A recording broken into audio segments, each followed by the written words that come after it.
Trudeau cuts temporary foreign worker numbers. Major immigration overhaul coming soon? Welcome back to Canada Chronicles. Today, we're diving into some major developments in Canada's immigration landscape. Prime Minister Justin Trudeau has announced significant cuts to the temporary foreign worker program, which could have a big impact on industries and job markets across the country. But that's not all. There are hints of even bigger changes on the horizon, including possible adjustments to Canada's permanent resident intake. If you want to know how these changes could affect you, your job prospects, or your plans to immigrate to Canada, you're in the right place. And make sure to stay tuned until the end, where we'll discuss what could be a game-changer for Canada's immigration policy, a potential reduction in permanent resident numbers, and what that could mean for future applicants. Before we dive in, don't forget to subscribe to Canada Chronicles and turn on notifications so you never miss an update. Ready to explore these major shifts in Canada's immigration system? Let's get started.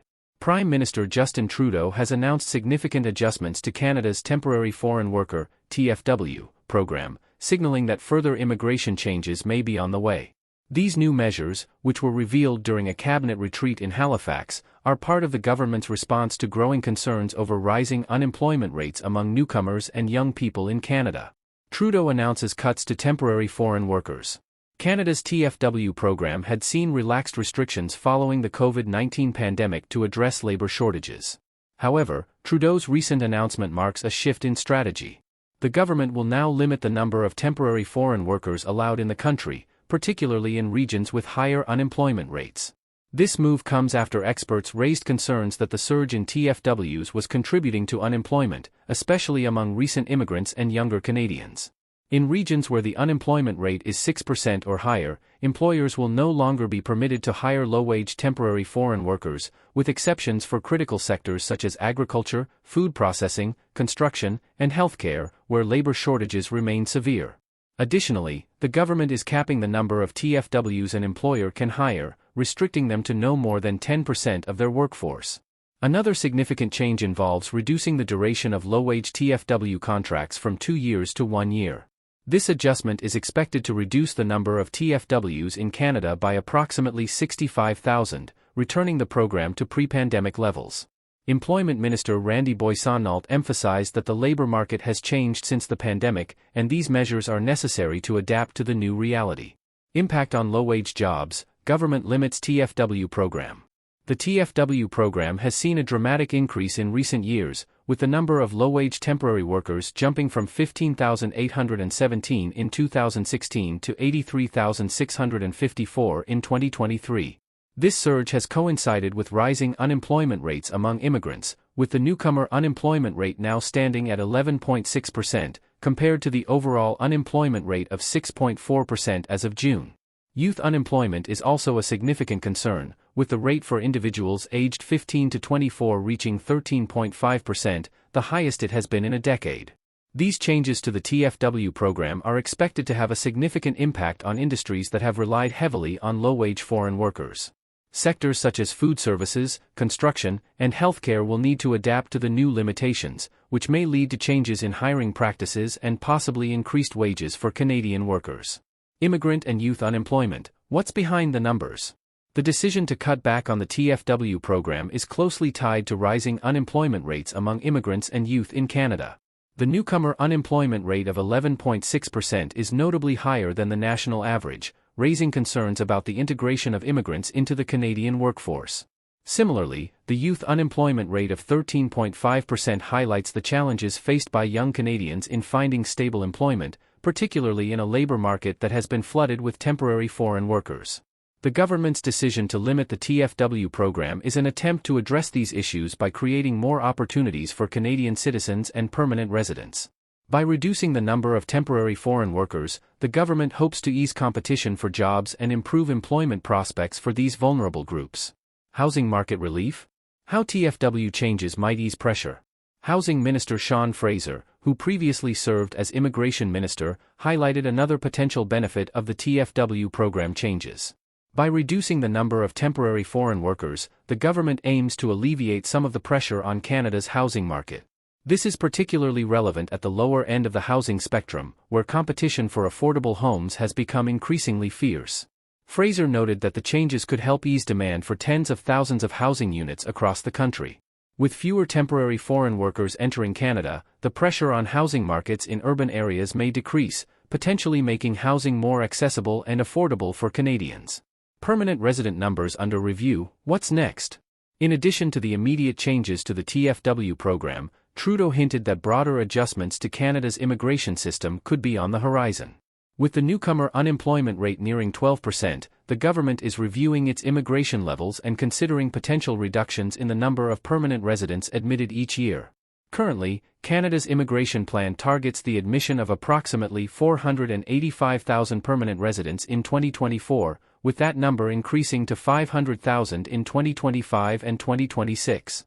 However, Trudeau suggested that these targets might be revisited in light of the current economic situation.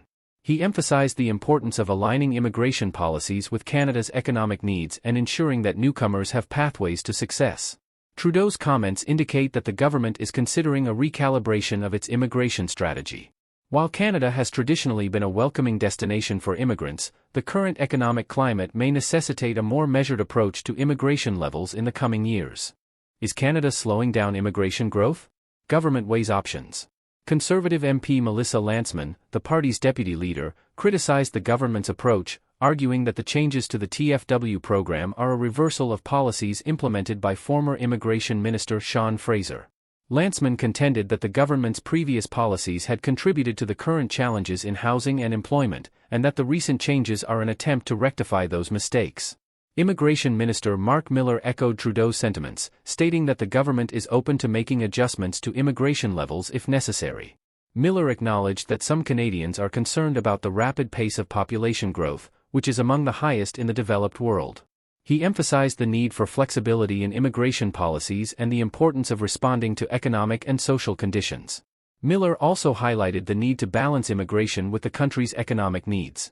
He stated that the government is prepared to make changes if the situation warrants it, and that Canadians expect their leaders to be responsive to the challenges facing the country. From fast food to construction, industries brace for TFW changes. The changes to the TFW program will have significant implications for industries that have relied heavily on temporary foreign workers. Fast food, construction, and healthcare are just a few sectors that will need to adapt to the new limitations on TFW hires. Employers in these industries may need to rethink their hiring strategies and find new ways to attract Canadian workers to fill the gaps left by the reduction in TFWs. In particular, the healthcare sector has been a major employer of TFWs, and the government's changes will need to balance the need for labor with the goal of reducing unemployment among Canadians. As the government implements these changes, it will be important to monitor how industries respond and whether the adjustments lead to improved employment outcomes for Canadians. Potential reductions in permanent resident intake, a game-changer for Canada's immigration policy? Thanks for staying with us this far. We appreciate your time and hope you're finding this information valuable. Now, while the government's recent moves to limit the number of temporary foreign workers have drawn significant attention, another potential shift looms on the horizon, a possible re-evaluation of Canada's permanent resident intake levels. This could be a major turning point in the country's immigration policy, as it signals a recalibration of the government's approach to managing immigration in response to current economic realities. The prospect of reducing permanent resident numbers would mark a significant departure from the government's previous goals of admitting 500,000 new permanent residents annually by 2026. If the government decides to lower these targets, the impact could ripple across Canada's immigration system, affecting everything from the express entry program to provincial nominee initiatives. This potential shift could lead to increased competition among immigration applicants, as the government may prioritize certain categories of immigrants, such as those with skills in high-demand sectors. At the same time, the criteria for selection may become stricter, further narrowing the pathway to permanent residency in Canada. Another possible area of impact is the regional distribution of immigrants. If overall immigration levels are reduced, the government may adjust how newcomers are allocated across provinces and territories. This could result in more targeted immigration policies that focus on regions with specific labor market needs, rather than a uniform approach. For those considering immigration to Canada, staying informed about these potential changes will be crucial. As the government continues to assess the situation, it's clear that the future of Canada's immigration system is at a crossroads. The decisions made in the coming months will shape the opportunities available to immigrants and influence Canada's labor market for years to come. This fall, as the government unveils its updated immigration levels plan, all eyes will be on the potential changes that could redefine Canada's approach to immigration. Immigrants, employers, and policymakers alike will be closely watching these developments. As the government navigates these changes, it is evident that Canada's immigration landscape is entering a period of transition. The decisions made by Prime Minister Justin Trudeau and his cabinet will be crucial in determining how the country balances its economic needs with its long-standing tradition of welcoming newcomers. Thanks for sticking with us through this important update on Canada's immigration changes. As we've covered, Trudeau's recent cuts to the temporary foreign worker program are just the beginning, with possible major overhauls on the horizon.